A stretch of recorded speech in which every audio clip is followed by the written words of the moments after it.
बॉलिवूड अभिनेत्री ऐश्वर्या राय हे कायमचं चर्चेत असलेलं नाव आहे. ऐश्वर्या रायची सोशल मीडियावर जबरदस्त अशी फॅन फॉलोइंग बघायला मिळते. 2007 मध्ये ऐश्वर्या राय हिने अभिषेक बच्चन याच्यासोबत लग्न केलं. लग्नाच्या अगोदर दोघे एकमेकांना डेट देखील करत होते. शेवटी यांनी लग्न करण्याचा निर्णय घेतला. मात्र गेल्या काही दिवसांपासून ऐश्वर्याच्या खासगी आयुष्यात अनेक चर्चा झाल्याचं बघायला मिळते. ऐश्वर्या राय ही अभिषेक बच्चन याच्यासोबत घटस्फोट घेत असल्याचं सांगितलं जातं. मात्र यावर कोणीही भाष्य केलेलं नाहीये. घटस्फोटाच्या चर्चांमध्ये ऐश्वर्या राय ही विदेशात जाताना दिसली. यावेळी काही तिचे फोटो देखील व्हायरल झाले होते. ऐश्वर्या राय हिचे खासगी आयुष्य कायमच चर्चेत राहिलंय.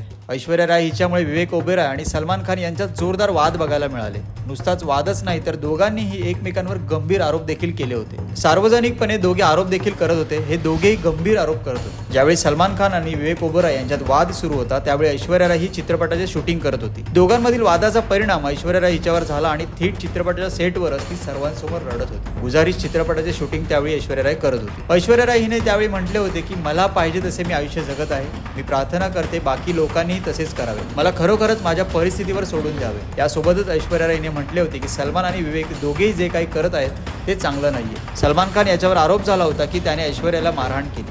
यावर अभिनेत्याने थेट म्हटले होते की जर मी तिला मारले असते तर त्या जिवंत राहिली नसती. विवेक यानेही आरोप केला होता की त्याने अभिनेत्रीची पूर्णपणे साथ दिली मात्र तिने त्याला मध्येच सोडून दिली. हेच नाही तर सलमान खान विवेकच्या घरी त्याला मारण्यासाठी गेल्याचे देखील सांगितले होते.